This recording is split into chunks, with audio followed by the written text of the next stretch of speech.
está repercutindo muito no mundo inteiro, e claro, aqui no Brasil também. Em Brasília, o ministro da Defesa, José Múcio, comentou esses ataques recentes dos Estados Unidos contra o Irã, de Israel contra o Irã e do Irã contra outros países aliados dos norte-americanos, e defendeu um aumento no investimento militar aqui no Brasil. Gabriel Máximo, boa tarde. Boa tarde, Alan, e a todos que nos acompanham aqui no Itatiaia Agora. Exatamente, o ministro da Defesa, José Múcio, disse que as Forças Armadas brasileiras estão preparadas para tempos difíceis, mas reforçou que o papel do país é de dissuasão e defesa, não de agressão, diante dessa guerra entre os Estados Unidos, Israel e o Irã. Múcio disse que recebeu informes atualizados do comandante do Exército, general Tomás Paiva, sobre a situação no Oriente Médio e afirmou que, neste momento, não há medidas extraordinárias em curso, mas destacou que o cenário internacional inspira preocupação constante. Vamos ouvir o que ele disse. Eu acho que nós vamos viver permanentemente nesse conflito.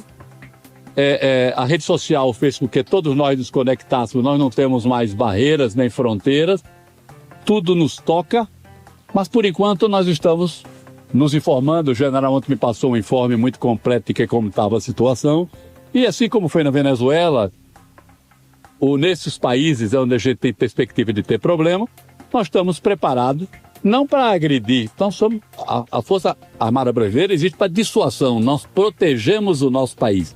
Quando eu digo que nós precisamos de investir mais em defesa, é para defender o que somos, o que temos, as nossas riquezas, que são muitas.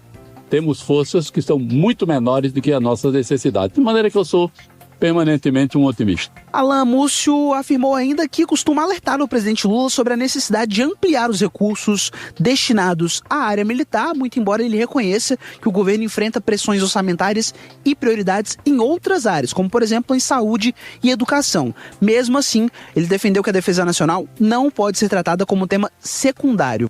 As declarações de Múcio, Alan, foram dadas durante a cerimônia de incorporação da primeira turma de mulheres às Forças Armadas por meio do Serviço Militar Inicial Feminino, que foi criado em 2024. Em todo o país serão incorporadas 1.467 mulheres que vão prestar o serviço militar em 13 estados e no Distrito Federal, distribuídos em 51 municípios. O Serviço Militar Inicial Feminino permite que mulheres, ao completarem 18 anos, realizem o alistamento militar de forma voluntária com os mesmos direitos e deveres atribuídos aos homens. Mesmo sendo voluntário, após essa incorporação, o serviço militar torna-se obrigatório por um ano. Volto com você, Alan. Obrigado, Máximo. O ministro está certo em defender a área dele, mas como a gente já falou aqui, não dá para querer investir tanto mais em defesa quando a gente tem um país com tanta desigualdade e com defasagem de investimento em coisa básica, como educação, como saúde, que é chover no molhado, mas principalmente como infraestrutura, que facilitaria muito a vida dos brasileiros, diminuiria o que chama de custo Brasil, deixaria as coisas um pouco mais baratas. A gente tem outras prioridades para tomar e, infelizmente, a defesa vai ficar para trás. E aí, para quem muita gente que fica na dúvida como é que isso interfere no Brasil, vai desde a questão da reorganização política internacional até questão de preço, porque já está falando nessa disparada em preço do petróleo que impacta em tudo, e aí daqui a pouco a gente começa a sentir no nosso bolso os impactos das atitudes desse bando de maluco, né?